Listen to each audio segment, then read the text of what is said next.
در ناحیه وسیع در موضوع خودشناسی و خودآگاهی ملی و جامعه استوار مساعدت میکند همایش معرفتی دایر گردید. چاره‌بینی مذکور با مقصد بلند برداشتن حس خودشناسی و خودآگاهی جوانان و نورسان، پیشگیری جنایت و جنایتکاری میان آنها بخشیده به روز بین المللی پیشگیری اکستریمیسم خشونت‌آمیز با اقدام کمیته اجرایی حزب خلقی دموکراتیک تاجیکستان این نورسان و جوانان را به هم آورد. در این همایش رهبران مقامات‌های حفظ حقوق شرکت ورزیدند. معروضه‌های برآمد کنندگان عاید بلند برداشتن خودشناسی و خودآگاهی ملی، دور شدن از خرافات و بیگانه پرستی، ضرر تلفن‌های موبیلی و بازی‌های کامپیوتری، آموختن کسب و هنر، از خود نمودن دانش‌های زمان معاصر و دیگر موضوع‌های روز بخشیده شده بودند.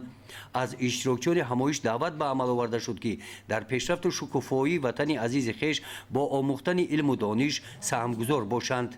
همین گونه چاره‌بینی بخشیده به روز بین المللی اکستریمیسم خشونت‌آمیز در دهات میرعلی آباد از اکسیای ترغیباتی تقسیم ورقه‌های اطلاعاتی عاید پیشگیری اکستریمیسم و تروریسم آغاز گردید. سپس در همین محیط قسمت دیگری همایش آزمون کشیدن رسم بهترین در موضوع پیشگیری اکستریمیسم و تروریسم با رفت آن مهمانان شناس گردیدند.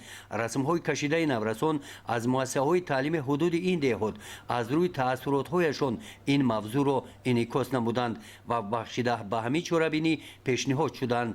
آزمون مذکور با مقصد در روحیه وطن دوستی، قدرشناسی به ارزش‌های ملی، حفظ آنها، صداقت به عنعنه‌های ملی، دریافت استعدادهای نو، انکشاف دادن قابلیت ایجادکاری، خودآگاهی و خویشتن‌شناسی برگزار گردید.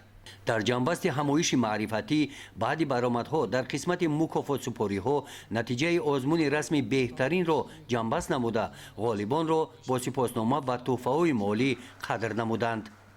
گزارش خوجا نظریف خدای نظر ظهورов از ناحیه وسع برای برنامه اطلاعاتی نوید.